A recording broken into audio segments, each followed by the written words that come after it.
This is a different state of black podcast. Real recognize real and you don't look familiar, you hater. Ooh, yeah.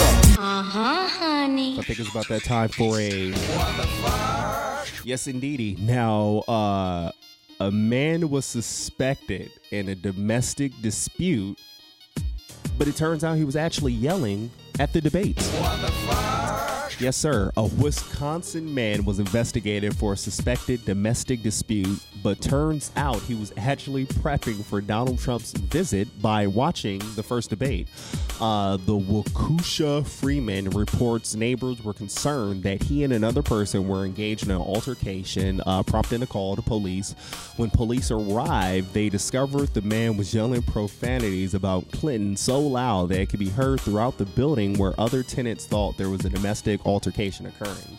The newspaper said the police advised him of his noise level, and apparently Trump was in town at some expo center later on that night.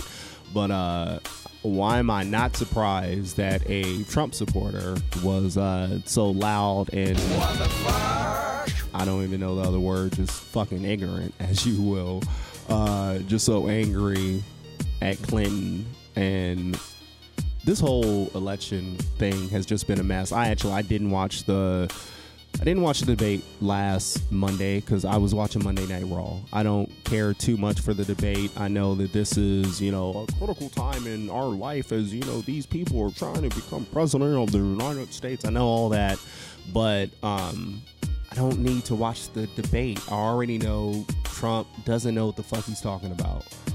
Hillary Clinton has 1,000 talking points that she has worked on since she lost to Obama.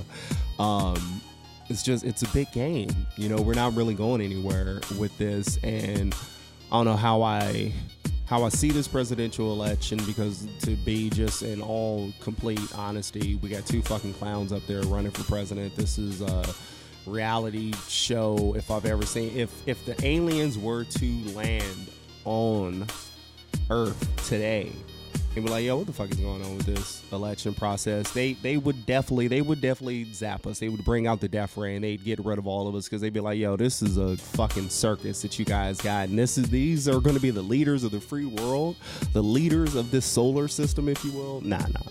But so yeah, I felt no reason to watch the debates, because Trump isn't going to give us any policies. No one's going to pressure him. Like, I would love to see a situation where Trump says some bullshit or someone asks him a policy question, and instead of letting him talk over shit and just keep changing the subject, I would love to see them just halt the show for like 5 to 10 minutes. No, we're not moving forward until you can answer these policy questions. Oh, you're going to make so-and-so pay for this. You're going to build this wall. You're going to do this. Well, how? And if plan A doesn't work, what's your plan B? If plan A and plan B doesn't work, what's your plan C? And what if hey, these Chinese people, they're going to do this and they're going to give us this, and Mexico, they're going to go ahead and they're going to build this wall, they're going to do that. Well, what if they don't? What are you going to do? Are you going to nuke them? What are you going to do? What is your contingent plan for if your first shit doesn't work? There is no plans. And then the situation with Hillary, like, Hillary has some of her talking points together, but I don't see any change coming. I'd see us being kind of at the same point. And so I'm honestly at this point, even though this can be considered a wasted vote, if you will, I think I'm voting for Jill Stein. I think that's who I'm voting for. There's really no way we really live in a two-party system. And not in the sense of, conspiracy, Illuminati, they give you two sides of the same coin. That's the only thing you can pick from. No, it's just mainstream media is only going to show two of these candidates, or mainstream media is only going to give two of these candidates enough time to, I don't know, gain a following, or for people to fully gauge what they're talking about. Like, you got the boy Gary Johnson, who I've heard about because, I've been following this whole situation, but I know a lot of the mainstream casual people don't know much about him. But he fucked up on not knowing some foreign leaders' names, and I get it, because that's important. If you're going to be a president, you need to know, like, who's the president of these other countries out here. Can you answer that?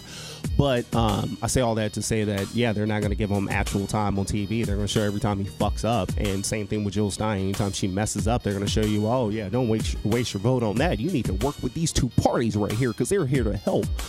But I don't know. This shit is crazy, man. And I do genuinely, to worst case scenario, Trump, in my eyes, can be the Antichrist. Similar to the way the Republicans felt Obama was Antichrist.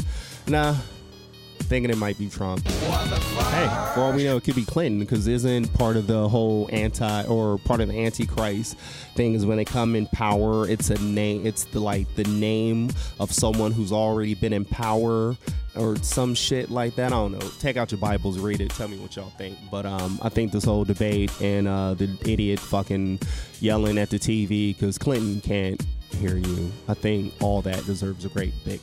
What the fuck? Yes, indeed. Honey.